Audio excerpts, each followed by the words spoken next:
पेयजल की समस्या के समाधान के लिए नगर निगम की महत्वपूर्ण बैठक आयोजित। सिलीगुड़ी शहर में पेयजल की समस्या के समाधान के लिए नगर निगम की ओर से सोमवार को एक महत्वपूर्ण बैठक का आयोजन किया गया। मेयर गौतम देव ने नगर निगम कार्यालय में इस बारे में निगम के उच्च अधिकारियों के साथ बैठक की। बैठक में जल समस्या के समाधान के लिए आवश्यक कदमों पर विस्तार से चर्चा की गई। बैठक में पीएचई, सिंचाई समेत अन्य विभागों के अधिकारी मौजूद थे। मुख्य रूप से सिलीगुड़ी शहर में पेयजल समस्या के समाधान के लिए नगर निगम ने एक बड़ा प्रोजेक्ट हाथ में लिया है। आज उस प्रोजेक्ट की प्रगति की समीक्षा की गई। इसके अलावा पेयजल समस्या के समाधान के लिए और क्या करने की जरूरत है, इस पर चर्चा की गई। गौरतलब है कि सिलीगुड़ी के लोग पीने के पानी की समस्या से जूझ रहे हैं। निगम के विभिन्न वार्डों में पेयजल आपूर्ति की समस्या है। कुछ वार्डों में पानी नहीं पहुंचता है या बहुत ही कम पानी की आपूर्ति की जाती है। उन सभी समस्याओं के समाधान के लिए बैठक में विस्तार से चर्चा हुई।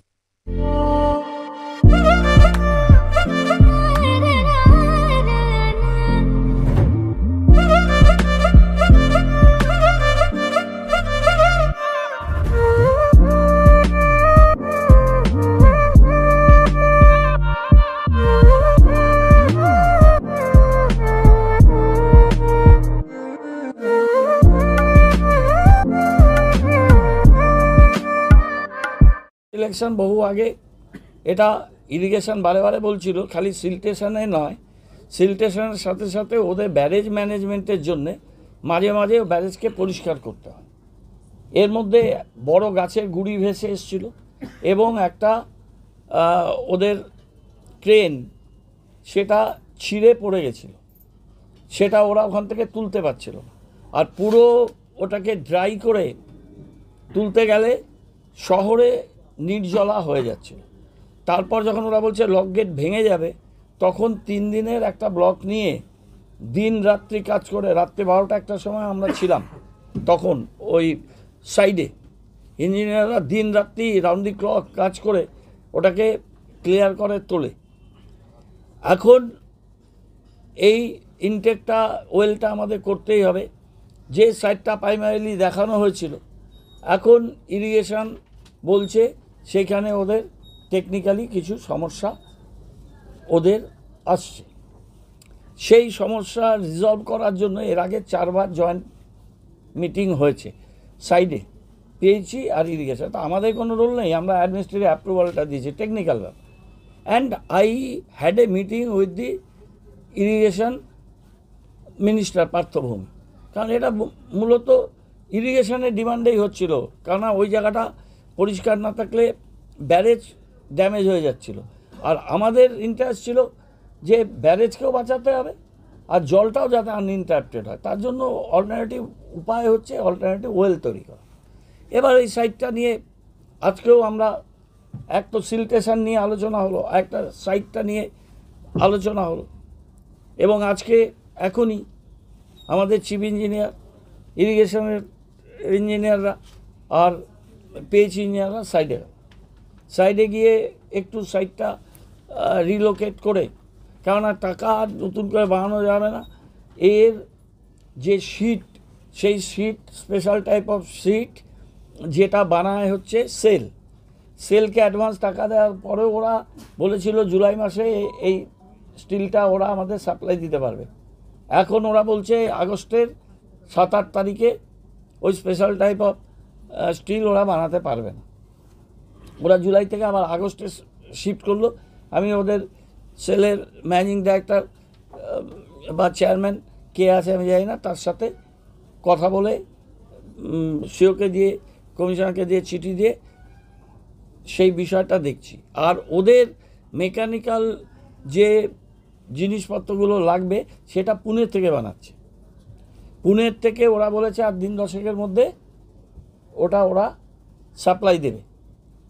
স্টিল এরা দেবে হচ্ছে সিভিল কাজ, এগুলো সব শেষ হলে যদি সেপ্টেম্বরের 1 তারিখে কাজটা শুরু হয়, তাহলে নভেম্বরের 30-এর মধ্যে অল্টারনেটিভ ওয়েলটা তৈরি হয়ে যাবে। এটা টাকার দিকে 6.9 কোর্স মনে হচ্ছে ছোট কাজ, কিন্তু জল সাপ্লাইয়ের জন্য এটা এই 55 ml জল সাপ্লাই আনইন্টারাপ্টেড রাখার জন্য এবং ব্যারেজকে নর্মাল রাখার জন্য it is one of the most important components to undertake. দুঃখের বিষয় হচ্ছে বড় জল প্রজেক্ট আমি ছেড়ে দিচ্ছি। সে গঙ্গোত্রী দত্ত থাকাকালীন আমি ফাইল নিয়ে সুব্রত মুখার্জি বাড়িতে 353 কোটি টাকার প্রজেক্ট, সুব্রতার এই যেখানে একডালিয়া পুজো হয় জয়জয়ন্তী ফ্ল্যাটে গিয়ে দিয়ে এসেছিলাম 9তলায়। আমার সাথে অরিন্দম মিত্র ছিল জলের MIC। তারপর গঙ্গা যমুনা দিয়ে অনেক জল বয়ে গেছে। আমার বক্তব্যটা হচ্ছে এই অল্টারনেটিভ ওয়েলটা 94 সালের প্রজেক্ট, 99 অপারেশনাল হলো, 11 সাল পর্যন্ত আমাদের খুবই খ্যাতনামা প্রবীণ রাজনৈতিক ব্যক্তিত্ব 20 বছর দপ্তরে মন্ত্রী থাকলেন, 15 বছর MIC, 5 বছর MOS প্লাস SDDA চেয়ারম্যান, তাদের সরকার, তাদের MLA, তাদের MP।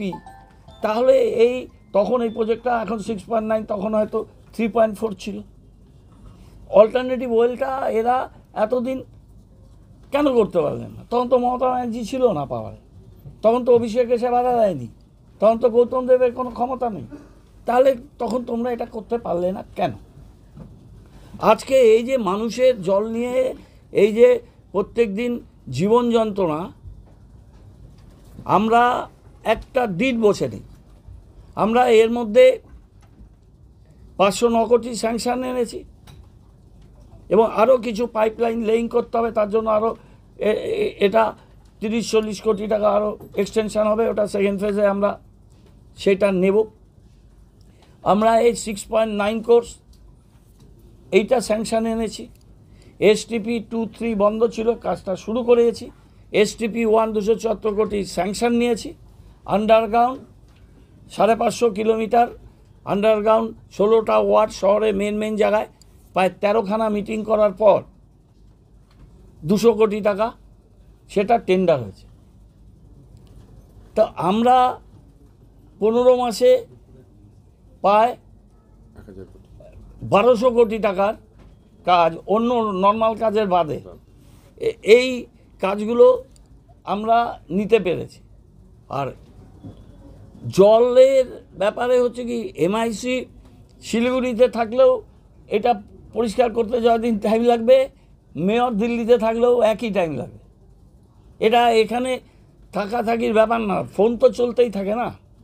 যেদিন প্রচণ্ড বৃষ্টি হচ্ছিল আমি কলকাতাতে ছিলাম, কিন্তু আমি সমস্ত councillor, board chairman, deputy mayor সবাইকে দিয়ে মনিটরিং করেছি এবং ওরা বৃষ্টিতে ভিজে করে আমাকে ছবি দিয়ে সবাই তার ফিডব্যাক দিচ্ছে। আমাদের কিন্তু এইভাবেই কাজ হয়, আমরা এইভাবেই কাজ করি।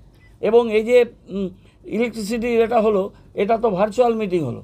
ওদের প্রিন্সিপাল, ওদের যে CMD পাওয়ারের শান্তনু বাসু, ও তো ভার্চুয়ালি আমাদের সাথে কথা বললো। ওদের সমস্ত ইঞ্জিনিয়ার কলকাতায় ছিল আর এখানে ফিজিক্যালি ছিল। এইভাবে আমাদের কাজ হয়। কাজটা দেখো, একটা বছরের এটা আমাদের খুব আবেগের প্রোগ্রাম, সেই প্রোগ্রামে আমরা যাই। যদি এরকম বুঝতাম যে এখানে MIC না থাকলে কাজটা আটকে যাচ্ছে, তাহলে MICকে এখানে রেখে দিয়ে যেতাম, ওকে বলতাম যে ইউ ডোন্ট মুভ। কিন্তু জানি যে এটা পুরোটা টেকনিক্যাল ব্যাপার, আমাদের ইঞ্জিনিয়াররা লেগে আছে, PH ইঞ্জিনিয়াররা করছে, কলকাতার ইঞ্জিনিয়াররা করছে, ওরা এখনও করছে কাজটা। 2400তে এনেছে, ওটা আরও 3-4 দিন। तपाईं हेर्नुहुँदैछ SG न्यूज।